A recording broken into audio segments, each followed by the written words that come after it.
disgusting little creatures. Soon all of you will feel my hate and suffer as I have suffered.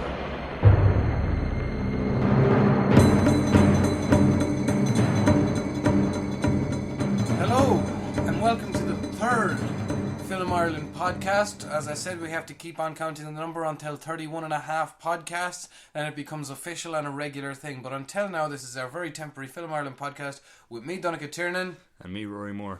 And I was going to say, apparently we have serious commitment issues. If 31 and a half. Well, it's, like any Irish marriage, essentially, really. Okay. I mean, that's when you know people are serious about each other. There's Diamond and Broken Dreams is the next one, a year and a half after. 30 isn't Diamond, I don't know that. Anyway, less of the... What's the word I'm looking for? I don't know. It's too late. Dogmatisms. Less than the dogmatisms. We're going to kick it off. We got plenty of film news, reviews for you, and we're going to have our almighty homework section. And this week as well, a very special interview with a foremost expert on something, which is it's unheard of in this basement, I think. Expert on anything. That would be me on Waterworld, okay. which I'll be talking about extensively. No, not joking. You can catch that. Maybe in 4 or 5 years when I finish my 1,000-page anthology on the masterpiece that was Kevin Costner's. As pointless as the film itself. Waterworld. Anyway, we're going to kick us off. Rory, would you like to kick us off with some news from this week? Yeah, just to, I suppose, placate the Hollywood gods, we'll start with that. Jupiter Ascending from the Wachowski siblings has been pushed back from next month. It was to come out late July, along with all the other blockbusters, and it's been pushed back till February, allegedly because of issues with effects, but I'm cynical. You're much more cynical about this film than I am, though. I've got issues with all of it. I remember I saw the trailer. I was semi excited about, but I was skeptical as well because I did have to sit through John Carter at one point in my past. All the flashiness and special effects, and yes, I was thinking the same thing as you. The original sci-fi. So I looked it up, and turns out the opening synopsis on the opening line on the would-be IMDb synopsis was a search for the Queen of the Universe, who heralds her throne by way of DNA. Yeah, which is just against your politics, really, isn't it? This is just to be honest, this just sounds terrible. Start to finish, Channing Tatum, the half-wolf hybrid, who smells her from across the galaxy. No. Again, my favourite line, the one I read, and again, I was still excited for this, but he's been spliced with the DNA of a wolf, or an alien wolf, presumably, to make him the perfect soldier, perfect hunter, and he can smell her genes from across the universe or across the galaxy. Rubber Bandits reference there. I'm aware of that. You naysayers who has never listened to the prank phone calls. Yeah, I think that this might have been pushed back because they ran out of all the cocaine they bought with the Matrix money. I think that ran out a hell of a lot of a long time ago. Oh, I don't know. Did you see Cloud Atlas? I haven't. Yeah, but yeah. We're just assuming. Did you see Speed Racer? I didn't. Wow. All right. Well, they definitely had a hefty supply of it. This is the thing. It's probably because of that I'm still clean enough to have faith in the Wachowskis. But it's an original sci-fi script. I'm mad for some space opera. Channing Tatum is a great actor. Sean Bean is gonna. At least I hope the death will be heroic. And yeah, okay. I am cynical about that. But I do want to live in a universe where Mila Kunis is queen. You do? Yeah. Okay, I mean, I could live with that. I mean, she could be queen right now and we'd never know it. This is true. That's what the film is actually. Yeah. God, it reminds me of that episode of South Park where they pick up that that cold reading guy who pretends to talk to people's dead relatives, and they name him the biggest douche in the universe, and they take him to an award show with loads of aliens and everything. It's hilarious. That's what this reminds me of. Under no means are these people the biggest douches in the universe, just another of the many long line of instances that we will provide on this podcast as to why yes men in Hollywood is a bad idea, or as the 1970s biographies like to deem it, cocaine addiction. You're mad on that today. The concept of it. No. Again, just to say, I was hopeful, but now I am cynical because they're talking about that they need to finish the effects. But this is about the time it would have been screening in front of test audiences, and I'm assuming they don't want to compete with them blockbusters this year. Yeah, but, and they don't want. Nobody wants another John Carter on their hands. No. I've got better news though. Go on. The Hateful Eight is going to happen. Quentin Tarantino's previously aborted screenplay The Hateful Eight is back. Is very heavily rumoured to be back in production starting this November. There was a recent, after he was majorly disappointed because apparently there was some trust issues. He only gave 6 people in Hollywood scripts and it managed to be leaked. He said he wasn't quite happy with it or finished with it at the time. But there was a recent readout in Hollywood of which there were no press allowed in attendance. Who mattered was there in that case. Well, I'll tell you who mattered who was there. There was Samuel L. Jackson, Tim Roth, Michael Madsen, Kurt Russell, and someone called James Remar, who I'm not familiar with, and Bruce Dern was also there. It's probably the one I'm most excited about, to be honest. I haven't really enjoyed Quentin Tarantino film to the full breast of the rest of the general public since probably Death Proof, which got a relatively lukewarm reception, which I loved. Not the lukewarm reception, the filmmaking itself. Basically, Inglourious Bastards and Django Unchained just felt to me like genre pictures with added Quentin. Yeah, it was Quentin does. Yeah, Quentin at the movies does, but no, I do understand he is a massive fan of westerns. He is often named The Good, the Bad, and the Ugly, who he believes to be the finest directed film of all time. So he does have an eye in it, and I reckon he might have seen it in what he has announced himself is that this will be a proper western, which kind of denounces. Sounds like an apology for it. Yeah, because I'm not a fan of Django Unchained. I think it's long and boring. Really, really self-indulgent. Oh, extremely. Well, so. Filmmaking itself is, and Quentin Tarantino particularly, but usually he justifies it. And, yeah. No, but by it's like a big boy playing with toys. Yeah, but the rumours we're reading about the script are very low key, a return to form. Absolutely. Because I'd like to point this out again as well. Because for the third film running, a Quentin Tarantino script has managed to be leaked online. Christopher Nolan, this does not happen to. No. J.J. Abrams, this does not happen to. What's happening here? Paul Thomas Anderson, this does not happen to. I'm merely speculating, but this is just a high frequency of accidental script. And he's regularly gone on record as saying when he's finished a script and he's happy with it, he's perfectly happy with himself. He says, it's done. I can make a movie of it now, but the story is told. So, there's a bit of self-satisfaction there. Again, we're not hinting at anything too strongly, but either that or we should go online and try and guess his Dropbox password. I'm hopeful for this one anyway. Yeah. It's fair to say I'm Excellent. hopeful. I've got one more bit of news that I'll rush briefly to because it's kind of very disappointing. The Edgar Wright replacement for the Ant-Man film is going to be one Peyton Reed. Now, rewriting the script that he originally co-wrote with Edgar Wright for presumably a shit ton of money is Adam Buxton. And he was originally on when Edgar Wright signed on almost a decade ago. Now, Peyton Reed has so far brought us the likes of Yes Man and Bring It On. So let's give this Ant-Man reassessment the benefit of maybe not going to see it. No, of course we're going to go see it, but yeah. I'm not looking forward to this. I'm very, very cynical. I was looking forward to the Edgar Wright version of a Marvel movie for so long, and this just does not seem like an adequate replacement. Yeah, my gut reaction to this is similar to Batman or Ben Affleck's casting as Batman. Maybe not quite the same, but basically when I can't see a reason for it, I assume that something has happened behind the scenes. He either gave a great pitch, or I assume that if there's no immediate connection I can make from his past films, I assume there has to be a reason. That's just really, I'm overly optimistic today, very, very clearly. Yeah. But no, I'll definitely go and see it.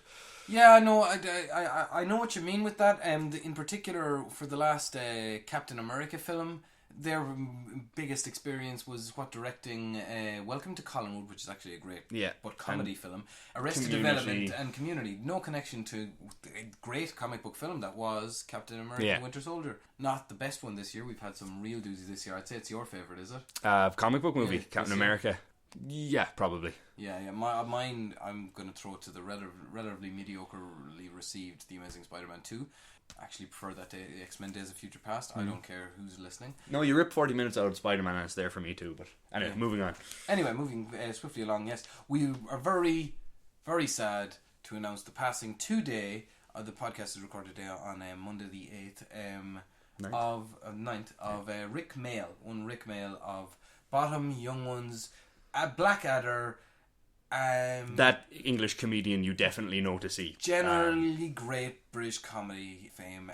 Died sadly very early at the age of 56. I'm sure there was an awful lot of the time, like you take the likes of H.R. Geiger, who hadn't worked since the 70s. He did die, but I imagine there wasn't too much great filmic work left in him.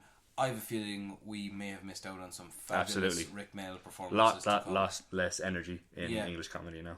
And I'm going to give a couple of my have you got a favourite Rick Mail moment? I have absolutely one standout, which is from Whoops Apocalypse, which is a film from the early 80s, basically a parody of the Falklands War, but Rick Mail appears as, I don't know what you'd call it, a cameo, but there's 15 minutes of him the SAS, fecking around on screen, kicking down doors, shooting dummies, saying, "We're the fucking SAS." That's the one part of that film I've seen that's been shown to be repeatedly, actually. Yeah.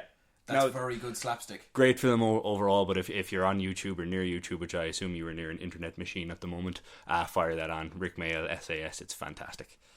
And I've got two great quotes from him that I'd like to finish with. One is from Blackadder. "She's got a tongue like an electric eel and likes the taste of a man's tonsils." And also I'd like to, from a 2000 interview with The Guardian, referring to Ben Elton and Harry Enfield, with whom he but started out in a comedy troupe. "Well, they've let Benzie and Harry into number 10, so I must be doing something right. I'm still fucking dangerous." So here's to Rick Mail. Sad loss for British comedy. Apparently 5-second silence. I couldn't hold it. He could have just edited that in now, I think of it. Oh well. Anyway, moving right along to this week's homework. We went over some relatively out there animated features. Disney, Pixar, these are not. I assign Ruairí Princess Mononoke, the Miyazaki 1997 effort, which really put him on the world stage. Ruairí, what did you think of Mononoke?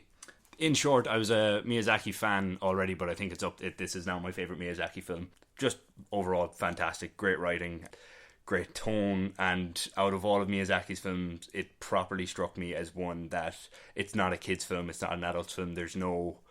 Obviously there's a niche audience for it, but you can class it as an epic, can't you? Absolutely, yeah. And if it draws on myth, which I would imagine it would, but it's Japanese myth I'm not familiar with. It just feels really fresh and original and just out there in a way that I was totally on board with. Yeah, I love the bizarrity of Miyazaki's creations. When the spirit of the forest, where he's towering over the town like some sort of, like, it's nearly like a Henry Selick creation, but he seems organic. It actually reminded me of, the forest spirit that appears in Hellboy 2: The Golden Army. Yeah, but that's that sort of organic design. But it's a Hollywoodized version. That, like, the main thing about this film and the spirits in it. I suppose a quick rundown first of what happens is you have a prince who, aiming to save his village and his own life after he's been cursed by a dark forest demon, he sets out to find out what troubling the heart of the forest or turning these spirits bad, and meets Princess Mononoke along the way. Yeah, it's kind of it's giant wolves. Yeah, giant warthogs. It's a regular kind of Japanese trope in as much Japanese film as I've seen, and in Miyazaki's work, where it's industry in conflict with nature, but this kind of implies that they don't have to be. But the main thing is the spirits in it. There are no out and out villains in this, which is not easily said. It's a Disney film for people who like, I suppose, moral ambiguity. But yeah, the spirits in it are both the heroes you're supposed to be on board with and the villains, because they can turn either way.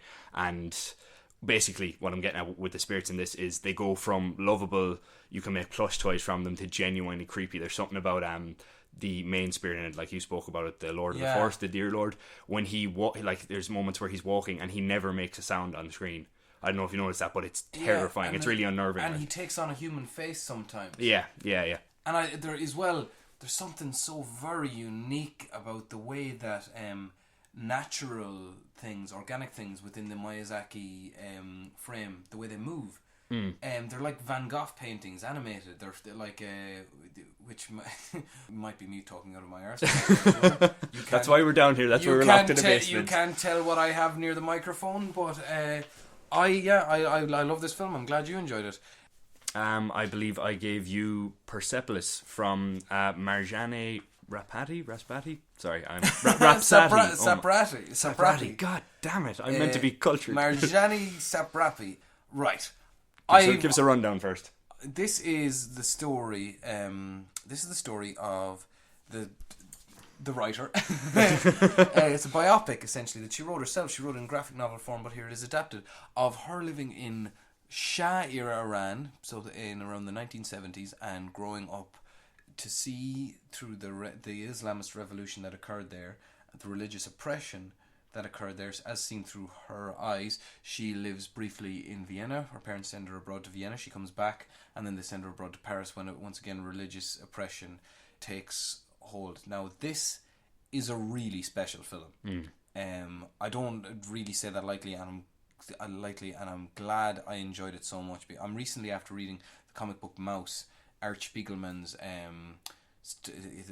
story of his father's life through the Holocaust, basically a wonderful illustration of history and a great use of the medium of comic books. Now, I can imagine that this graphic novel utilizes the medium terrifically as well, because the animation in this just sings hymns to this type of comic book and this sort of really sparse art. Like the storytelling is quite rich. It's mostly black and white because it's mostly told in flashback. The colour parts where she's living in France in the modern day are they're in colour.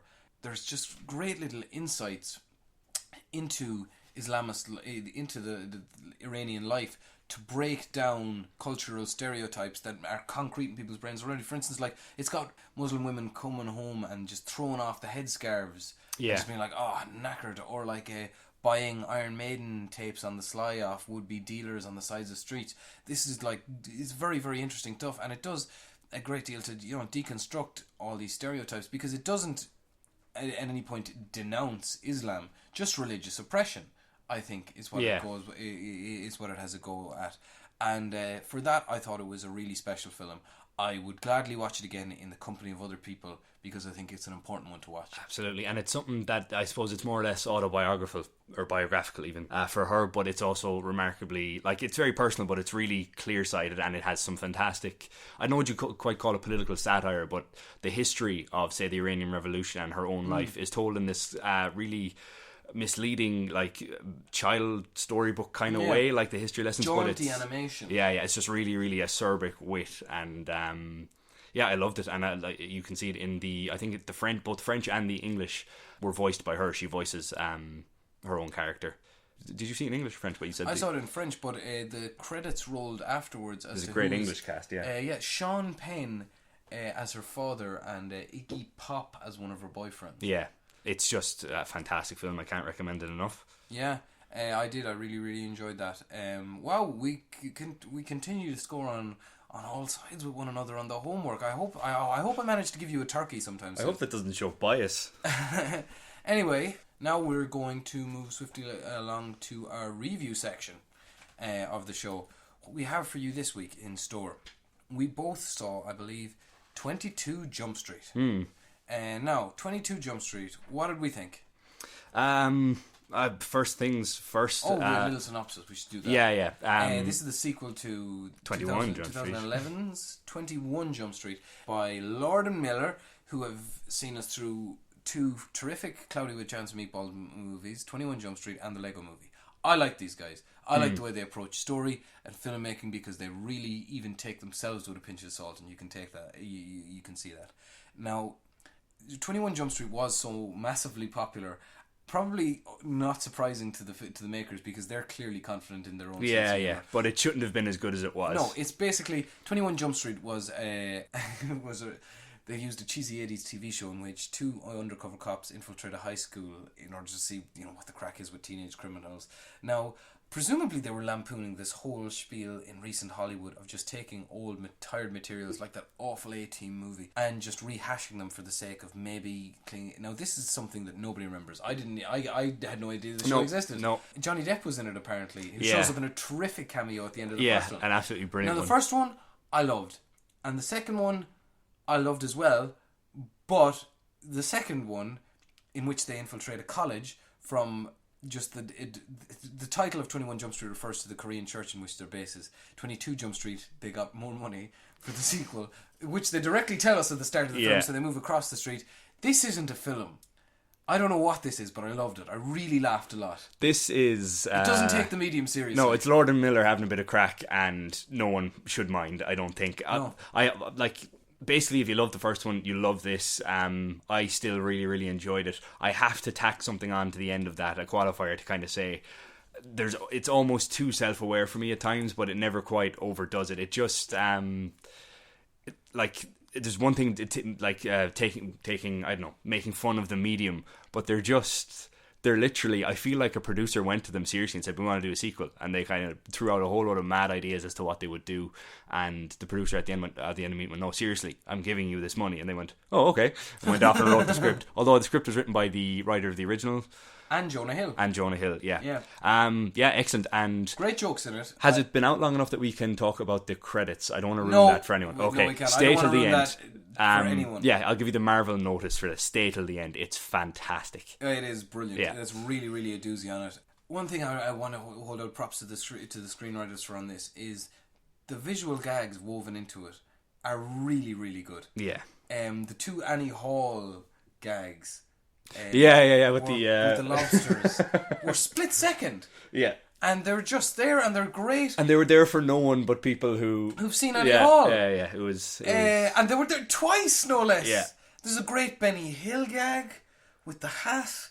He's trying to fit his hat on. It's lovers of comedy, I think. It's a proper. Yeah, Channing Tatum playing dumb remarkably well. Yeah, really, really good. In this. I need to careful now. I was going to say I need to see more of him, and then I did say it. But no, you need to watch Magic Mike 2 then. Yeah, this is true.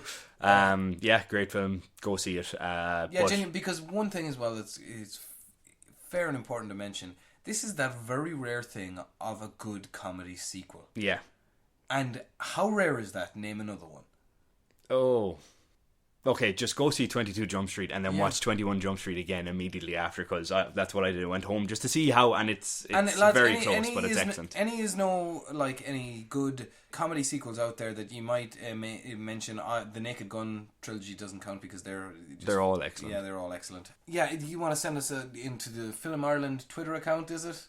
Yeah, or you can get us at filmirelandpodcast@gmail.com. Yeah, filmirelandpodcast@gmail.com. All we're getting so far are these like Nigerian princes who want to give us money, but I'm not up for that. Well, personally, I'm enjoying my role in Ireland at the moment, and I like the basement here. I like you, nice.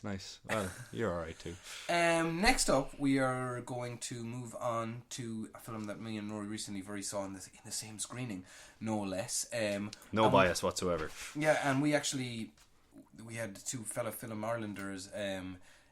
We had one fellow Film Islander, Stephen Totterdale, interview the stars of this film last week, namely Barry Ward and Simone Kirby. This is Ken Loach's reportedly last film, Jimmy's Hall, which was written by Paul Laverty. It's the same collaborator with which he made When the Chicks the Barley. Now, to give you a lowdown on this is the story of Jimmy Gralton, who is Ireland's only obligated expat, meaning he was forcibly deported from the country in the 1930s. Now, what he was he was a socialist who set up a dance hall in Limerick, in Leitrim, who the church got behind the persecution against, and he had to flee one time on account of threatened violence against his person, and then he returned home, set up the dance hall again, was eventually forced into exile.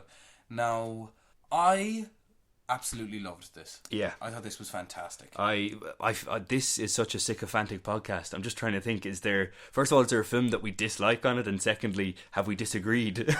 Yeah. Jimmy's Hall is a fantastic film. We'll just write off this week as sycophantic. It's really, really something. We're into June, and it's probably one of Irish film's best years in a long time. In a long time, we've had Frank, we've had Calvary, but this for me was genuinely surprised because I saw the trailer and I thought it would be a lukewarm goodbye film from Ken Loach, but he shoots this with grace, with love. First of all, big shout out to Barry Ward, this is the first time I've seen him in anything. He must have been a theatre actor because the last film he appeared in was a Michael Winterbottom film from 2014 called The Grant. I think it was from this year. No, from 2000 was the last film he appeared. And he's terrific. From the second he's on the screen, Barry Ward is just got magnetic screen presence. Yeah, he's like an Aidan Gillen who filled out around puberty. He's terrific. Yeah. Also to Simone Kirby, they were both interviewed by Film Ireland Stephen Totterdale. just last week. Simone Kirby also excellent in it. Andrew Scott, aka Moriarty from BBC's Sherlock. Jim Norton, Len, who doesn't get kicked up the arse. No, he Bishop does not. Brennan. But he's the big bad. But again, no, I want to break this down and talk about it a little bit. This is what Irish film was wanting all the way through the 90s. It's a film that doesn't stigmatise the church's role in Ireland, but rather examines it. And acknowledges that there are some human beings behind the dog collar. That they're like, it shows our politics from all angles, as I felt Calvary did very well this year.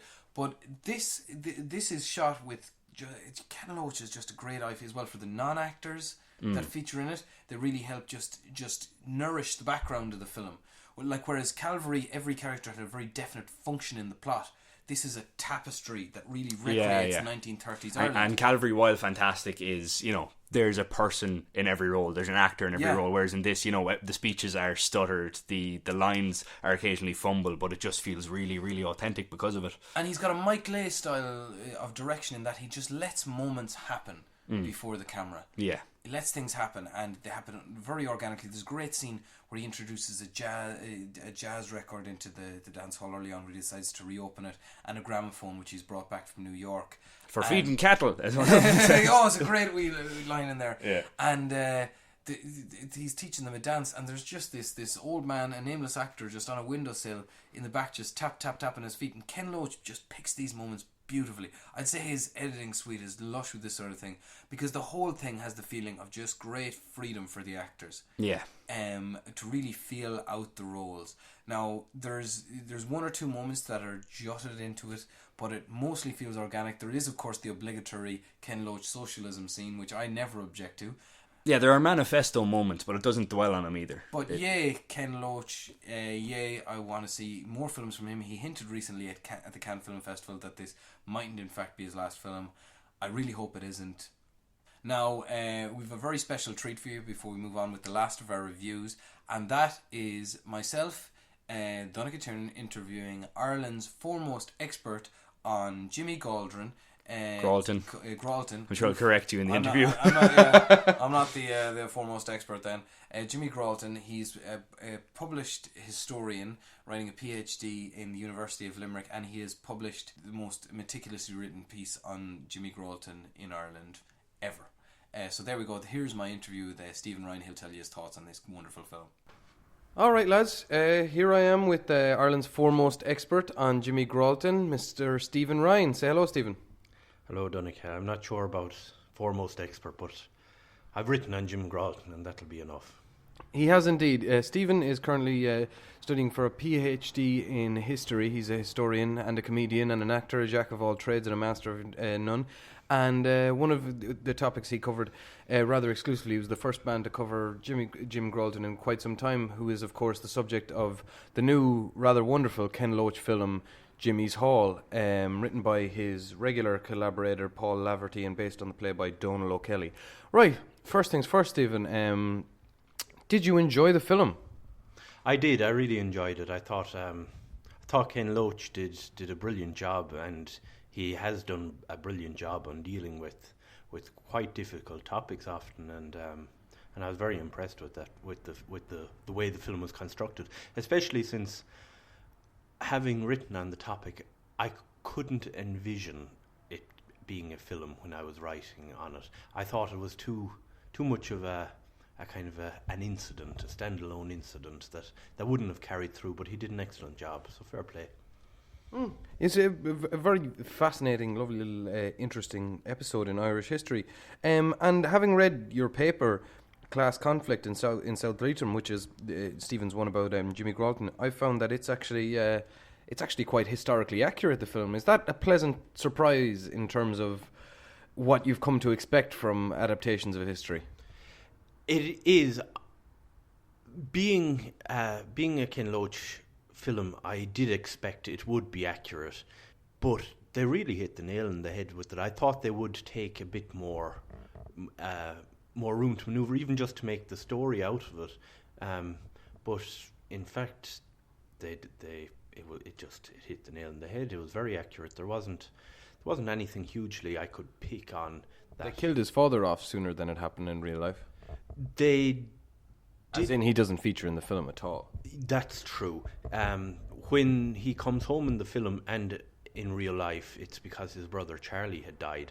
But actually, it would have been it was a curious point that it was overlooked, that because just before his extradition, 2 days before it, his father died, and no leniency was shown.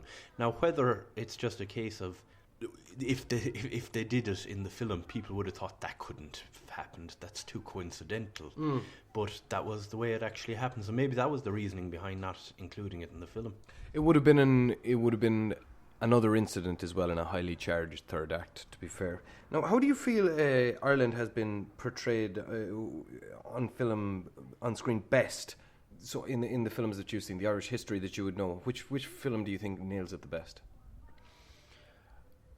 Of that time, I mean, that was hard to trump. They got the feeling, and more so than The Wind That Shakes the Barley, which was a fictional story, but intended to capture the mood and capture the attitude and capture some of the events that happened, but didn't obviously happen to the character involved.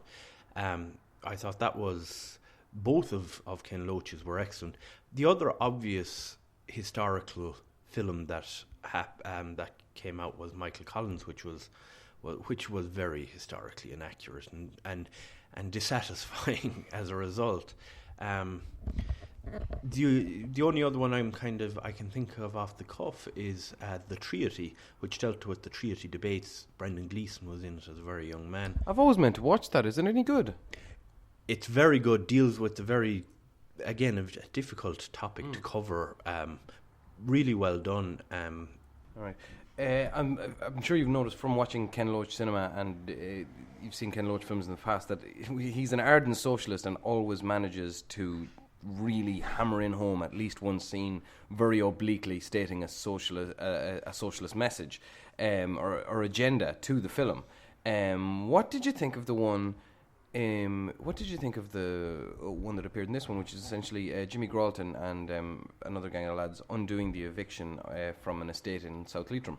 I thought it was brilliant again that they chose a moment that had historical accuracy therein, because Jimmy Gralton was involved with the Direct Action Committee in reinstalling a tenant on the Kingston estate, and I mean, it was a powerful speech. The one thing I thought was curious was they didn't opt, which would have been a very powerful scene, in my opinion, that actually did occur as well, was when Peadar O'Donnell, a Donegal socialist, came down with other left-wing leaders and attempted to lobby the community in Drumsna in County Leitrim, and they were also going to have a meeting in Gowl, but that one got cancelled after the reception in Drumsna. But Father Cosgrave came out and led the congregation out of the church and started hurling mud and scraws at the speakers and ultimately chased them out of town. The fact that wasn't included in the film, I thought it would have lent itself very powerfully. But perhaps, maybe like you already mentioned, it was the fact that it was already such a charged third act that was the reasoning behind it. But I always imagined that would have been a brilliant scene. It just, because it was such a direct conflict. Yeah, it was, and a physical conflict. He was the priest was hurling mud himself. Actually, mud himself. Yeah. Basically, so you've got Hidden Agenda in the early 1990s, which is about an IRA hit. You've got The Wind That Shakes the Barley, and now Jimmy's Hall. Ken Loach in Ireland, essentially. What's the connection? What's the empathy that you reckon Ken Loach feels for our glorious nation state? I think partially because maybe the stories. I mean, Ireland hasn't featured hugely in cinema Irish history, so perhaps that was part of the reasoning. But also, I think because we do have a strong socialist history, and that history is very conflicting with the other image of Ireland, the image of the Catholic Church and the the comely maidens dancing at the crossroads. It's very much in conflict with that and unspoken of. So perhaps that's a motivating factor.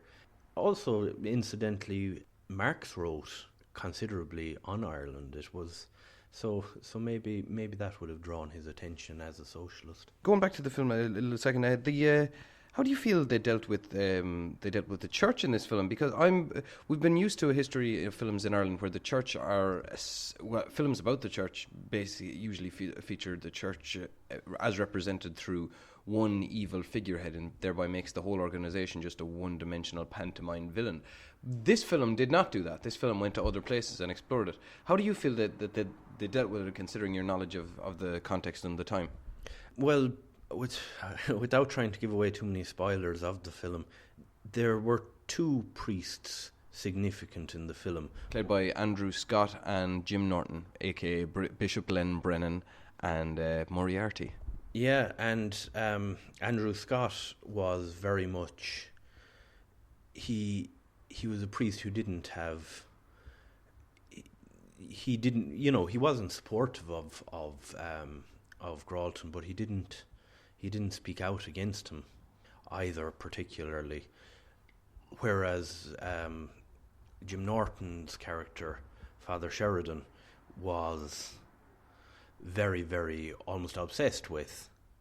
Now, I did think that it was excellent, the fixation with jazz, the fixation with the dances. I thought that was covered very well. But I thought because at the time, I believe, priests in Ireland were openly instructed around the country to call these dancing meetings Satanist or something along those lines. Yeah, they called them antichrists and dens of iniquity and all of this. And it was a real obsession with the church. But I did think, from what I have read and on Gralton, there was very little support from the clergy, the local clergy, for him at all. All of the local clergy spoke out. It was Father O'Dowd called him an antichrist, and Father Cosgraves, as I already mentioned, hurled scraws at him. Whereas there would have been other priests who would have been far more supportive. I know, I think it was a granduncle of the T.D. Ming Flanagan, Father Flanagan. He would have been from Roscommon. He would have been supportive of socialism, and he would have been supportive of that kind of, I suppose, progressive thinking within the church. So I guess maybe that was the line of thinking, to use Andrew Scott's character to portray this other line of thinking, but it certainly didn't seem to be the case in South Leitrim itself at the time. We're nearly out of time there, so I'm just going to swing one more question by you. As a historian, and as an Irishman, and as a film fan, what film detailing Irish history do you really want to see? What incident do you want covered? I have been musing over it for a while, but I think that it's amazing it hasn't been done, the story of Frank Ryan. There was a film brought out by Professor Bell and Fergal McGarry. There last year it was brought out, and it's a good film, but I think there's certainly scope for a bit more on that. A bigger budget and a few more helicopter crashes. Exactly. That's all we've really had time for. Stephen Ryan, you've been fantastic. You can see Stephen performing at numerous clubs and colleges all around the country and world. Say goodbye, Stephen. Take care. All right, and I'm back to a dark cave to meet up to Ruairí Moore again. Bye-bye. And that was Stephen Ryan, probably being really knowledgeable and erudite about Jimmy Gralton. I haven't heard the interview yet. Yeah, and again, it's very easy to find on Google Stephen's paper on Jimmy Gralton. If you just Google class conflict in Leitrim and Stephen Ryan, and you should run into it. It is a doozy of a read. I really enjoyed it. It's all about the Red Crisis of the 1930s in Ireland. I want to know how many Google search results come up with that. Class conflict in Leitrim. Fourth class kicked the shit out of third class in Leitrim Community School. All right. We've got a couple more things to talk about this week. First of all, you reviewed Oculus. I did. I'm not certain if it's going to be live on the site yet, so I'll just give broad strokes of it, I suppose. Oculus is a horror film by writer-director Mike Flanagan. I think it's based on a short that he wrote and directed in 2001, but basically, I suppose a rundown of the plot. We have a young man released from a psych ward into the care of his sister, played by Karen Gillan, who basically this young man played by Brandon Thwaites is just trying to kind of protect his recovery, I suppose, and get back onto the road to living a life. He's still quite young, while his sister is slowly trying to drag him back into this tragic passage from his youth and trying to convince him that it was not their fault, but it was in fact a supernatural occurrence, namely an antique mirror that hung in their home and essentially turned both their parents insane. Yeah, it's an interesting premise, fantastically cast. Karen Gillan is very good here when she's allowed to be. I have certain issues with this. It has an interesting device. It's very ambitious, where we don't get a quick 10-minute tragic backstory here. It jumps back and forth constantly and eventually kind of melds, I suppose. You have Katie Sackhoff, probably best known as Starbuck from Battlestar Galactica. Ooh, very nice. Playing their mother, and she gets just about as much screen time, I suppose, as Karen Gillan and Brendan Thwaites in the present day. Jumps back and forth until, I suppose, it tries to create this whole psychological melding moment where... No, to my mind... Sorry for interrupting. No. You actually finished there. Well, I was just going to say it aims towards a kind of a climax where you're struggling to differentiate between past and present. But I'll go on again about that again in a minute. No, to my mind, there are. I'm a big horror film fan. To be honest, I'm probably to horror films what you might be to sci-fi. I genuinely do adore a good horror film. I enjoy. To my mind, there are two types of horror film, as far as I'm concerned. There are mood pieces and there are beat pieces. Mood pieces such as Rosemary's Baby or the Texas Chainsaw Massacre will create a mood that grows and grows until it explodes, and you don't really need all of that climax. Or there are horror films that really go for just the beat down of it, where the rhythm just grows and grows and grows. You get a slow start and eventually the scares are hopping out at you. A great example would be Sam Raimi's Evil Dead films, or indeed his Drag Me to Hell, which I was a huge fan of, or The Orphan. Now, which category does Oculus fall into? It throws story beats out the window straight away, not necessarily in a bad way. Again, the opening of this film is really promising, but it's a really unconventional script structure with this jumping back and forth and this... it's hard to say who's the lead in this. Katie Sackhoff is fantastic as the mother. Karen Gillan is excellent, and Brendan Thwaites he's. I get the feeling he's a good actor, but he just doesn't have the room here. It's not a good character. It's written as quite bland. And what sort of character traits does he have? Basically, he's fresh out of... No. I said, what sort of character traits does he have? I don't know if that was me being slow, lacking coffee, or have I known you long enough that I just muffle those. I'd like my to brain think filters them. People will subconsciously ignore them, and then I'll just fade into a wall and be nothing. Not with that shirt, friend. Are we recommending it? Thank you very much. I'll absolutely recommend it for horror fans because I'm interested to see what people think. I think it collapses upon itself. It's a bit of a mess by the end, and it's one of these films that I purposely avoided the trailer, and I'm glad I did, because any of the moments that did catch me would have been spoiled by the trailer. Just in one other piece of film news, renowned film critic Donnchadh Tiernan has this year shaved his beard. Yeah. This just in, someone just kicked down the basement door to hand me a piece of paper saying that. Yeah, this week I've shaved my beard. It's no longer with me. I'll be growing it back. I apologise to all my fans. It was a drunken moment. I'm so embarrassed. Well, there's less static on the mic, so there is that. All right. We have also out this week, we have Grace of Monaco, which opened Cannes this year and was immediately ridiculed. It's Oliver Dehane's saw major success and much failure since. He saw major success with La Vie en la Rose, the Edith Piaf biopic, and has since just sort of drifted down the scale. Now this garnered quite a big budget, and Nicole Kidman and Tim Roth in the leads as Princess Grace Kelly, who married out of Hollywood essentially to marry the Prince of Monaco, played by Tim Roth. And the film chronicles she is asked back to filmmaking by Alfred Hitchcock, and she also has to manage the expectations of her populations of her region of millionaires who are worried that Charles de Gaulle might start making them pay tax now instantaneously, unless you were taking just a downright pessimistic angle in the screenwriting. This just sounds like, why the hell did you make this film? And consequently enough, it has been rubbished by Film Ireland's own David Prenderville, who entitled his review, "Crushed by Profound Boredom and Bad Politics."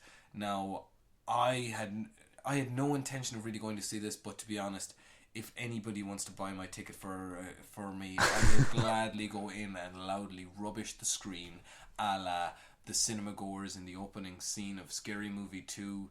This just sounds like a turkey. I might actually just someday stick it on ironically for a comedy at home, but please don't give this pile of dirge more money than it needs. All I have to say about it is I saw the trailer about 2 weeks ago, and in the kind of fugue state I fall into while waiting for a film to start in the cinema, I thought it was a perfume ad at first. It's Nicole Kidman walking through paparazzi with long gowns trailing behind her. No, I was going to say it's not very good. I haven't seen it, but I trust Mr. David Prenderville. I trust our own Film Ireland reviewers, some of whom hopefully we'll have on the podcast at some point in the future. I'm sure you're getting bored of Ruairí Moore. They just won't let me out of the basement. Okay, if I could leave, I would. Is there anybody in the world who wants more Ruairí? Can we name a film to go and see in the cinema this week? I think it's got to be Jimmy's Hall. Yeah, Jimmy's Hall is absolutely my film it's going to be there with, like you were saying yourself, a film of the year, I think. I'm so happy that halfway through the year I can name 3 Irish films in my top 10 so far, and my number 1 is probably an Irish film so far, but which of course is Oculus. No. Okay lads, it's time to wind up. Beforehand, I'm gonna dictate you some homework for next week. Yes. What I would have decided upon, just to make up for the turkey that was Grace of Monaco that we won't see, just to show people that there are in fact good biopics out there. Have you seen the 1992, to my mind, masterpiece, The Madness of King George? I have not, but it sounds aptly titled, and I look forward to it. I guess you're watching that this week. Have you got something to shoot I want to redeem Mr. Dehaan and have you watch Marion Cotillard in La Vie en Rose. Fantastic film. I've been film. meaning to watch that for quite some time. Won an Oscar for her, and it's a good one. Excellent. All right. Well, I'm looking forward to seeing you in 2 weeks for the 4th of 31.5 podcasts. Lads, you've been great. You've been actually just a recording thing, just with numbers sliding along as far again, as you are Hal, our recording machine, blinking at us. Hal, you've been great. And listeners, thanks for listening. Keeping up with the Film Ireland podcast. Email us if you want to, and keep reading the reviews. I've been Donnchadh Tiernan. I remain to be Ruairí Moore. I'll probably change in the next few minutes. Well, the beard's gone. Oh God, I hate that. Just Donnchadh Tier, that's all I am now. Nan was my bearded syllable. Alright, bye from me and bye from Ruairí. Alright, good luck lads, we'll see you next week. I don't know what's the matter with you lot. 1 minute you don't want to drink and the next minute you do. You're all completely potty. Here, get stuck into that lot. That's my flatmate Vivian. Hi Vivian, what are you doing? Shut up, you girl! He's incredible. I'm not a girl at all. Mind you, we're all pretty potty in this house. Last night, right, we were all watching the television, and it was a programme we wanted to watch, you know, and we were just watching it, and right in the middle of it, I got up and turned it off. Mad! I don't care what I do, you know. Well, unless it's work or anything like that, you know. Last Wednesday, we stayed up till 1 o'clock in the morning. Okay, pop music, let's go. Anyone here like the Human League? Okay.